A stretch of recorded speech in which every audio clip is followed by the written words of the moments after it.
Smokey the Bear, a Little Golden Book. It was a bright May morning in the mountain forests of New Mexico. Bear Cub followed his mother out into the sunshine. He sniffed the hot, dry, pine-smelling air. This was little Bear Cub's first spring. He was still young, and he had a lot to learn. Mother Bear was busy teaching him how to choose the tastiest berries, where to find clear drinking water, how to turn over a log to uncover a nice meal of bugs. Most important, his mother taught him, when danger threatens, climb a tree. One day, Bear Cub and his mother were out hunting tasty berries. Suddenly, Bear Cub's mother stopped and sniffed. Bear Cub sniffed too. There was something strange in the air. His eyes smarted.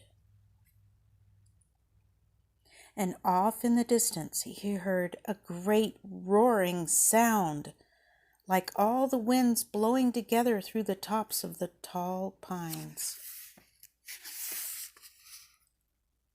Bear Cub rubbed his eyes with his paws, but they still smarted, and now a thick blackness was creeping toward them through the branches of the trees.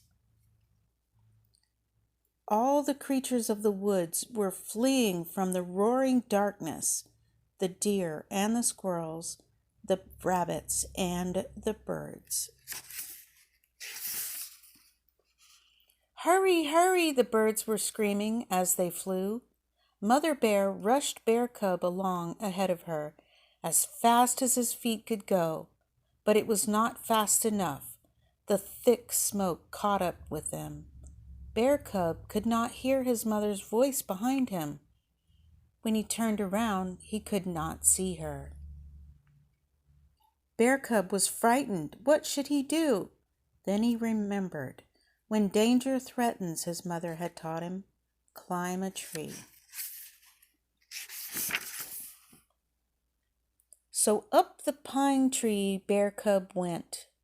Around him the forest fire roared and crackled. Flames licked at Bear Cub's shaggy fur and singed his tender paws, but he closed his eyes and just hung on. When he opened his eyes again after a while, he could scarcely believe what he saw. Instead of the cool, green, shady woods, all around him stood hundreds of ugly blackened sticks with trails of smoke still curling from them. Suddenly, he heard a friendly voice.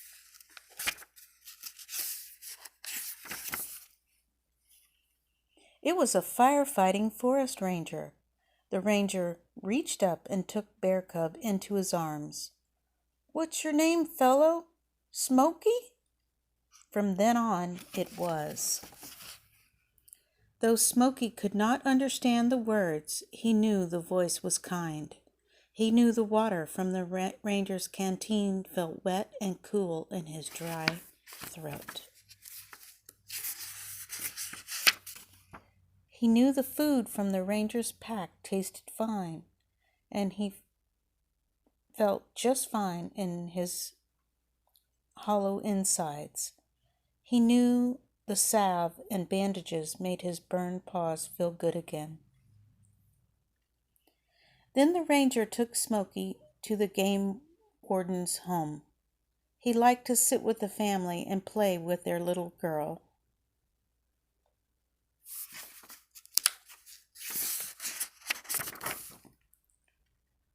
"I wish every boy and girl could meet Smokey," said the state game warden. "He'd teach them how extra important it is to be careful of fires in the woods." "Good idea," said another. "The best place for him to meet boys and girls is in a zoo." So into a plane went Smokey the Bear, and away he flew to Washington, D.C., where he lives in the wonderful National Zoo. Every day, there he meets boys and girls from all over the country. He likes to have them learn and follow his easy rules to help him prevent terrible forest fires like the one that destroyed his home. Prevent forest fires. Follow Smokey's rules. These are Smokey's rules. Remind your parents and friends to break matches in two. When they can hold the burned end between their fingers, no fire is left. Crush out smokes, then use the ashtray.